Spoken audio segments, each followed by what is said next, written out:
ஊரக வேலை திட்டத்துக்கான புதிய மசோதா நாடாளுமன்றத்தின் இரு அவைகளிலும் கடும் எதிர்ப்பிற்கிடையே நிறைவேறியுள்ளது. புதிய மசோதாவால் தமிழ்நாட்டிற்கு என்னென்ன பாதிப்புகள் ஏற்படும் என்பதை இந்த தொகுப்பில் பார்க்கலாம். நாட்டிலேயே 100 நாட்கள் வேலை திட்டத்தில் அதிக நிதி பெறுவதில் தமிழ்நாடுதான் முன்னணியில் உள்ளது.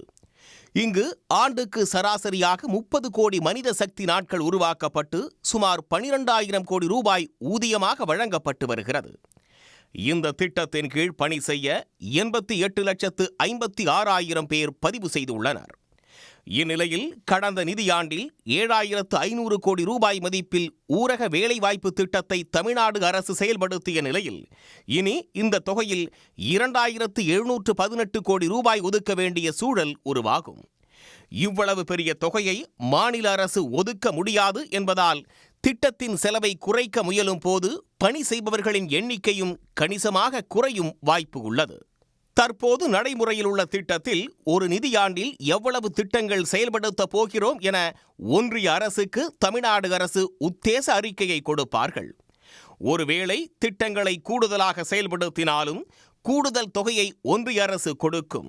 ஆனால் புதிய திட்டத்தில் கூடுதலாக மேற்கொள்ளப்படும் பணிகளுக்கான முழு தொகையும் மாநில அரசே ஏற்க வேண்டும். தற்போது ஊரக திட்டத்தின் எந்த பணிகளை மேற்கொள்ள வேண்டும் என்பதை மாநில அரசும் கிராம ஊராட்சிகளும் முடிவு செய்து வந்த சூழலில் இனி ஒன்றிய அரசும் அந்த பணியை முடிவு செய்யும். தற்போது தமிழ்நாடு அரசு வகுக்கும் திட்டத்திற்கான மதிப்பீட்டை ஒன்றிய அரசு ஏற்றுக்கொள்ளும். ஆனால் இனி நிதி ஒதுக்கீட்டை ஒன்றிய அரசே முடிவு செய்யும்.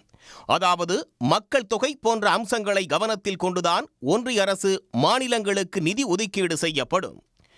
எனவே குறைவான மக்கள் தொகை கொண்ட தமிழ்நாட்டிற்கு குறைவான நிதியே ஒதுக்கப்படும். கலைஞர் வீடு கட்டும் பயனாளிகள், மகாத்மா காந்தி ஊரக வேலை திட்டத்தின் கீழ் பயனாளிகளை அமர்த்திக் கொள்ளலாம் என்ற விதி இருந்தது. இனி புதிய திட்டத்தின் கீழ் பணியமர்த்தப்படும் பயனாளிகளுக்கான நிதியை தமிழ்நாடு அரசே ஒதுக்கும் சூழல் உருவாகியுள்ளது. உடனுக்குடன் செய்திகளை தெரிந்து கொள்ள சன் நியூஸ் பெல் ஐகானை கிளிக் பண்ணுங்க.